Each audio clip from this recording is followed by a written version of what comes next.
Hello friends, welcome to Tulsi classes. हम जो आज क्वेश्चन करने वाले हैं वो ये है। ये क्वेश्चन किस में है? एटीसी के जो 2021 में ये क्वेश्चन आया था शिफ्ट 2 में, एटीसी एग्ज़ाम में। फिजिक्स का क्वेश्चन है और इस क्वेश्चन में बोला गया है a point is moving with a velocity of 10 metre per second and at a subsequent instant it is moving at the same rate in a direction inclined at 30 degree to the former direction. यानी कि सिर्फ direction change हुआ है, magnitude change नहीं हुआ है। It is moving at the same rate. Find the change in velocity. हमें change in velocity निकालना है। तो चेंज, किसी भी चीज़ में चेंज क्या होता है? किसी भी चीज़ में चेंज होता है फाइनल माइनस इनिशियल। चाहे डिस्प्लेसमेंट में हो तो final position minus initial position, velocity का चेंज हो तो final velocity minus initial velocity. तो चलिए हम लोग निकालते हैं। अच्छा हाँ, मैंने आप लोगों को पिछला वीडियो आप लोग जब देखेंगे उसमें कैसे चेंज निकाला जाता है, addition of vectors, subtraction of vectors, equality of vector किसे कहते हैं वो भी बताया था मैंने, फॉर्मूला भी मैंने लिख दिया था।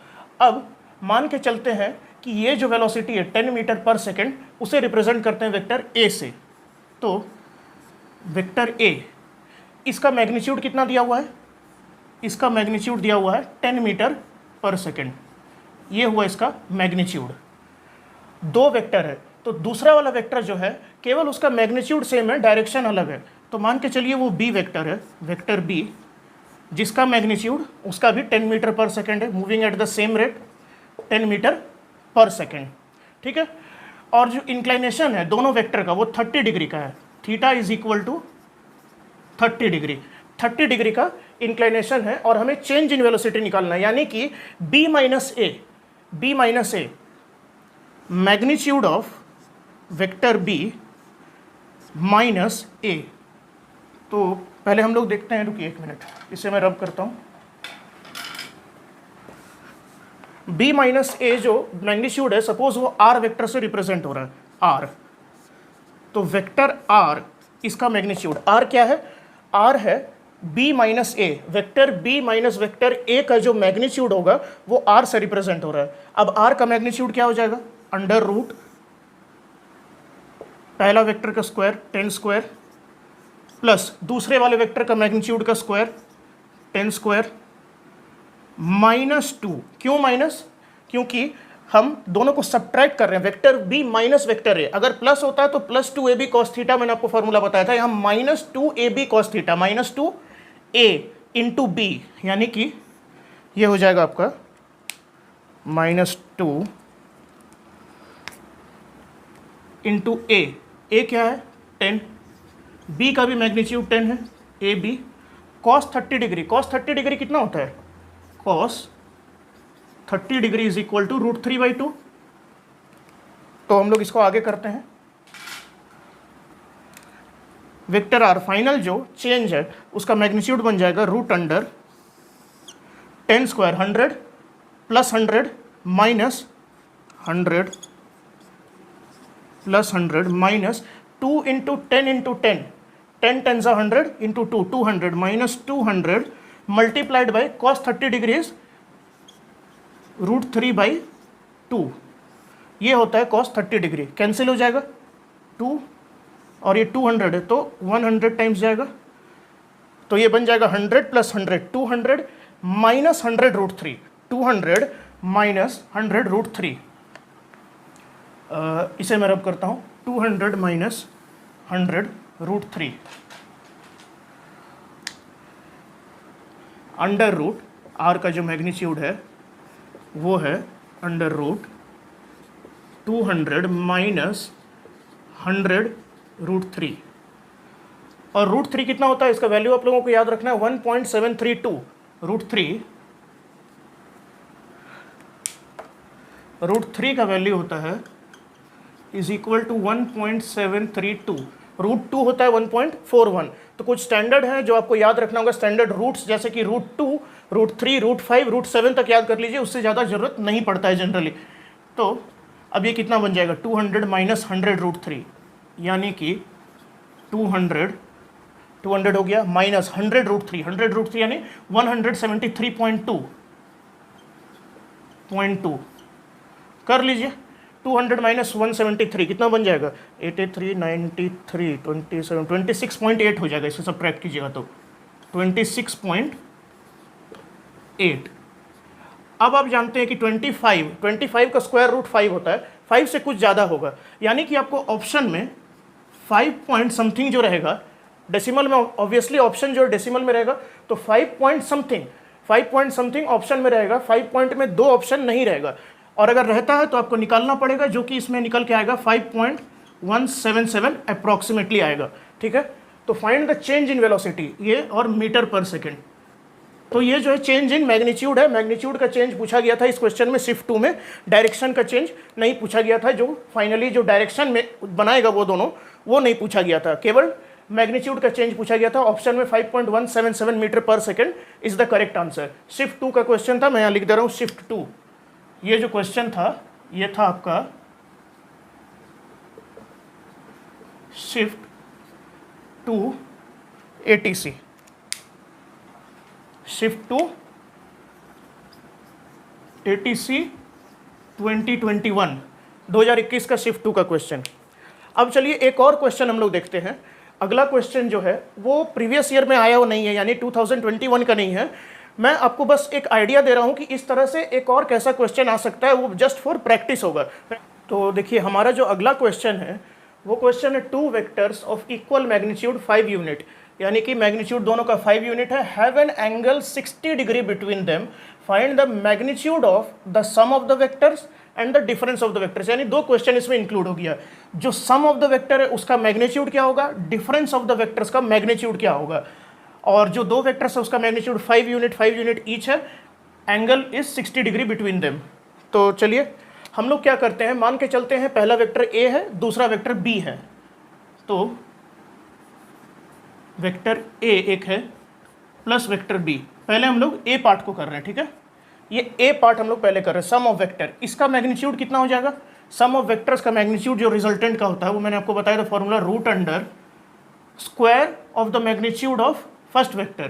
पहला वेक्टर जो है 5 है उसका स्क्वायर करेंगे 5 स्क्वायर, उसके बाद दूसरा जो वेक्टर यानी वेक्टर B उसका भी मैग्नीट्यूड का स्क्वायर करेंगे 5 स्क्वायर, प्लस क्योंकि ये एडिशन है सम है तो यहाँ प्लस होगा, नहीं तो -2AB cos theta plus 2 into A का मैग्नीट्यूड कितना है 5 यूनिट, B का मैग्नीट्यूड कितना है फिर 5 यूनिट, cos 60 डिग्री हम लोग लिखेंगे cos 60 degree.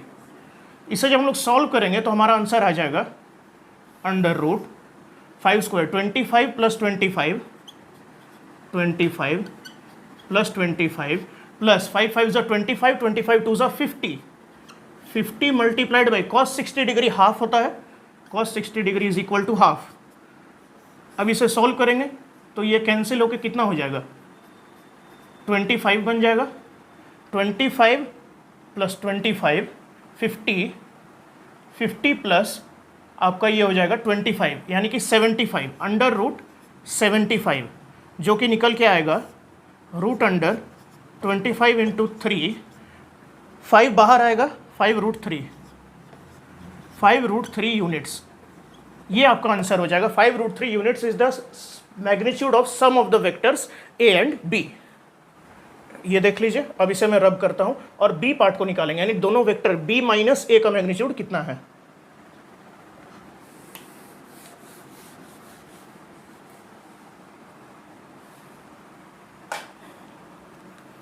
B vector B जो दूसरा वेक्टर है माइनस वेक्टर A, इस चीज़ का मैग्नीट्यूड कितना है, difference of the vectors.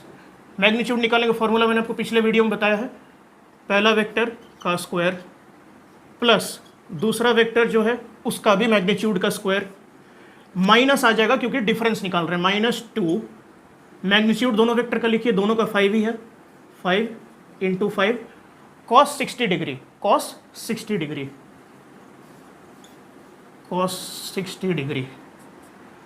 Equal to under root 25 plus 25, ये बन जाएगा आपका 50, 25 प्लस 25 माइनस 5 5 ज़ा 25 25 2 ज़ा 50 multiplied by cos 60 degree half, ये कैंसिल होके बन जाएगा 25 प्लस 25 माइनस 25 बचा कितना 25, यानी कि under root 25 which is equal to 5 units. 5√3 answer A का आ रहा था, बी का 5 यूनिट्स आंसर होगा। The magnitude of the difference of these two vectors is 5 unit. ठीक है, ये रहा आपका आंसर। एक कॉन्सेप्ट हम लोग सीखते हैं आज। दो वेक्टर्स अगर हैं, वेक्टर ए, ये वेक्टर ए है, दूसरा वेक्टर बी है, और ये जो है रिजल्टेंट वेक्टर है, रिजल्टेंट यानी ए प्लस बी वेक्टर ये रिप्रेजेंट कर रहा है। पिछले वीडियो में मैंने आप लोग बताया था पैरेललोग्राम, अगर पैरेललोग्राम के दो एडजेसेंट साइड से वेक्टर ए और वेक्टर बी डिनोट किया जाता है तो उस पैरेललोग्राम के उसी पॉइंट से, जिस पॉइंट पे दोनों मीट कर रहे हैं, दोनों वेक्टर्स का जो टेल है वो मीट कर रहा है दोनों वेक्टर्स का, उसी पॉइंट से एक डायगोनल अगर लिया जाए पैरेललोग्राम का तो वो ए वेक्टर प्लस बी वेक्टर को रिप्रेजेंट करता है, जिसे हम लोग रिजल्टेंट वेक्टर बोलते हैं। अब मान लीजिए रिजल्टेंट वेक्टर का तो हम लोग जानते हैं formula, R is equal to resultant vector, इसका मैग्नीट्यूड जो होता है ये तो हम सब जानते हैं, पिछले वीडियो में मैंने बताया था आप लोगों को। ये वेक्टर ए, ठीक है, vector A square plus B square plus 2ab cos theta, cos theta. Theta जो है वेक्टर ए और वेक्टर बी के बीच का एंगल है, और वेक्टर ए रिप्रेजेंट किए, एरो डाले तो वेक्टर ए, एरो नहीं डाले तो मैग्नीट्यूड, बी वेक्टर का मैग्नीट्यूड विदाउट एरो बी। तो ये तो होता है फॉर्मूला आपका मैग्नीट्यूड, रिजल्टेंट का मैग्नीट्यूड का।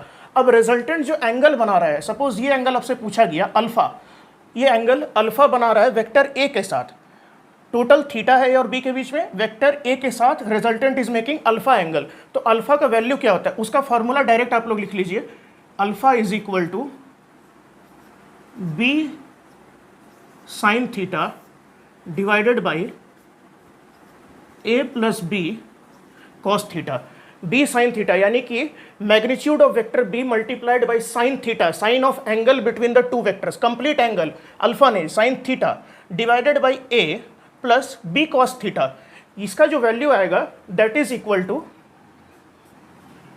tan alpha. ठीक है, tan alpha is equal to this much, alpha is equal to tan inverse of this thing. Okay, alpha is equal to, तो alpha is equal to tan inverse of b sin theta divided by a plus b cos theta. tan inverse निकाल लेंगे तो ये alpha angle आ जाएगा। और अगर दूसरा angle पूछा है, सपोज मान लीजिए अल्फा नहीं पूछ करके ये एंगल पूछा है जो कि वेक्टर बी और रिजल्टेंट के बीच में है, वेक्टर बी और रिजल्टेंट के बीच का एंगल पूछा है, तो थीटा माइनस अल्फा कर देंगे तो वो निकल जाएगा आपका जो दूसरा एंगल है। तो ये चीज़ आप लोग फॉर्मूला याद रखिए, tan alpha is equal to resultant का मैंने आप लोगों को बता दिया फॉर्मूला। आज जो है नया चीज़ ये आप लोग सीखे हैं। ठीक है, तो बस करते हैं वीडियो आज यहीं पे स्टॉप करते हैं हम लोग। अगले वीडियो में आगे बढ़ेंगे और ATC से रिलेटेड जो भी टॉपिक है उसे हम लोग कवर करेंगे। Thank you.